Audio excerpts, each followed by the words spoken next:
जय हिंद विद्यार्थी मित्रांनो, तुम्हाला माहितीच असेल की नोंदणी व मुद्रांक विभागामधील रिझल्ट त्याचा अर्थ असा की गुणवत्ता यादी जी आहे ती तुमची गुणवत्ता यादी जी आहे ती पब्लिश झालेली आहे. भरपूर विद्यार्थ्यांना चांगले मार्क्स आहेत. नॉर्मलायझेशनचा इम्पॅक्ट इतका झालेला आहे का? भरपूर विद्यार्थी जे आहेत ते जे IBPS आहे त्याच्यावर शंका घेत आहे. संपूर्ण जे तुमचे आन्सर असतील, तुमचे जे क्वेश्चन असतील, तुम्हाला मिळालेले आन्सर असतील, त्याचं या व्हिडिओमार्फत संपूर्ण तुमचं क्लॅरिफिकेशन होणार आहे. परंतु विद्यार्थी मित्रांनो, ज्या विद्यार्थ्यांचं नॉर्मलायझेशन खूप जास्त झालेलं आहे, त्यांना पेपर इतका चांगला गेलेला नव्हता, मात्र तरी त्यांना चांगले मार्क्स आहेत. मात्र तुम्हाला चांगला गेला असेल, मात्र तुम्हाला तितके स्कोर आलेला नाही आहे, ते तुम्ही कमेंट बॉक्समध्ये कृपया करून कमेंट बॉक्समध्ये सांगायचं आहे, जेणेकरून तुमचे कमेंट जे आहेत ते इतर विद्यार्थी वाचून त्यांनासुद्धा जर असं काही त्यांच्यासोबत घडलं असेल तर ते सुद्धा क्लॅरिफिकेशन घेऊ शकतात. विद्यार्थी मित्रांनो, आता महत्त्वाचं म्हणजे काय तर पुढील प्रोसेस कशी असणार आहे. आता तुम्हाला माहिती आहे की 192 200पैकी 192 जे आहेत ते विद्यार्थ्याला मिळालेले आहेत, तो टॉपर आहे. त्यानंतर मग 188 186 85 असे ज्या पद्धतीने मार्क आहेत ते तुम्हाला मिळालेले आहेत. भरपूर विद्यार्थ्यांचं या लिस्टमध्ये नाव नाही आहे. तर त्या लिस्टमध्ये नाव नसण्याचं कारण म्हणजे काय तर तुम्हाला 90पेक्षा कमी गुण जर मिळालेले असतील, 90पेक्षा जर तुम्हाला कमी गुण मिळालेले असतील तर तुम्हाला या यादीमध्ये तुमचं नाव जे आहे ते समाविष्ट करता येणार नाही. कारण IBPS जी आहे ते कुठल्या प्रकारची IBPS जी आहे ती कुठल्याही प्रकारची जी आहे ती इथं तुमची रिस्पॉन्स शीट उपलब्ध तुम्हाला करून देत नाही. या अर्थाने म्हणजे काय तर ते फक्त तुम्हाला गुणवत्ता यादी तुमची पब्लिश करते. त्या विद्यार्थ्यांचे नॉर्मलायझेशन नंतर मार्क किती होतील, काय होतील, ते संपूर्ण गोष्टी जी आहे IBPS जे आहे ते आपल्यासमोर आणत नाही. त्याच अनुषंगाने TCSचं तसं नसतं.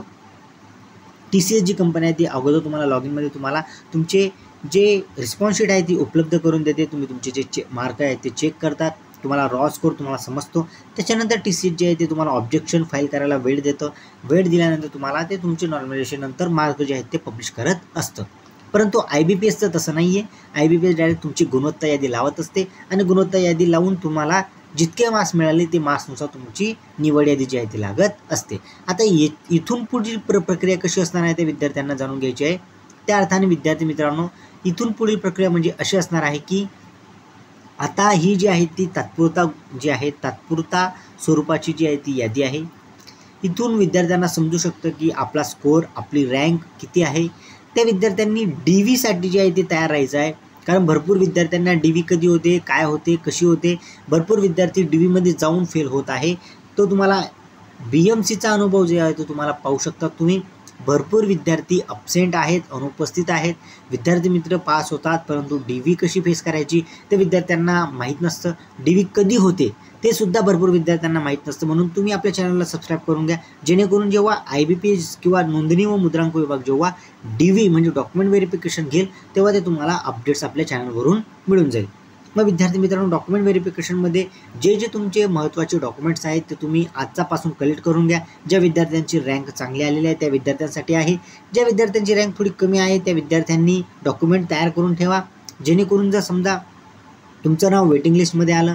कारण ही जी पूर्ण प्रोसेस आहे या प्रोसेसला 2 ते 3 महिने लागू शकतात. संभाव्य डेट आहे 2 ते 3 महिने लागू शकतात. DVला तुम्हाला लगेच बोलवणार नाही. तुम्हाला एक लिस्ट येईल, त्या लिस्टनुसार DVला बोलवले जाईल. ईमेल तुम्हाला येईल. ईमेल तुमचा ॲक्टिव्ह ठेवा. ईमेलमध्ये तुम्हाला ईमेल येऊ शकतो. ईमेलवर तुम्हाला बोलवू शकतात, लिस्ट येऊ शकते. त्यानंतर मग तुम्हाला DVला जावं लागेल, तिथला ॲड्रेस देतील. डॉक्युमेंट व्हेरिफिकेशन झाल्यानंतर विद्यार्थी मित्रांनो तुमचं मेडिकल होईल. मेडिकल झाल्यानंतर विद्यार्थी मित्रांनो त्याच दिवशी तुमचं DV किंवा मेडिकल असंही होऊ शकतं. त्यानंतर तुमची जॉईनिंग जी आहे ती होणार आहे. या संपूर्ण प्रोसेसला 2 ते 3 महिने किंवा त्याच्यापेक्षा जास्त कालावधीसुद्धा लागू शकतो. कारण नोंदणी व मुद्रांक विभागाची तुम्हाला माहिती आहे किती स्लो कारभार चालू आहे. विद्यार्थी मित्रांनो, ही जी तुम्हाला अपडेट्स द्यायची होती, ज्या विद्यार्थ्यांचे नावं लिस्टमध्ये आले नाही आहेत त्या विद्यार्थ्यांचे वारंवार मेल येत आहेत की सर आमचं नाव का नाही. कारण विद्यार्थी मित्रांनो तुम्हाला 90पेक्षा कमी गुण असू शकतात. आता ते तुम्ही पेपर कसा दिला, काय दिला ते तुम्हाला स्वतःलाच माहिती. असं जर तुम्ही काही फेस करत असाल तर कमेंट बॉक्समध्ये तुम्ही नक्कीच कमेंट करून सांगू शकता. चला विद्यार्थ्यांना, मी आता तुमची रजा घेतो. जय हिंद.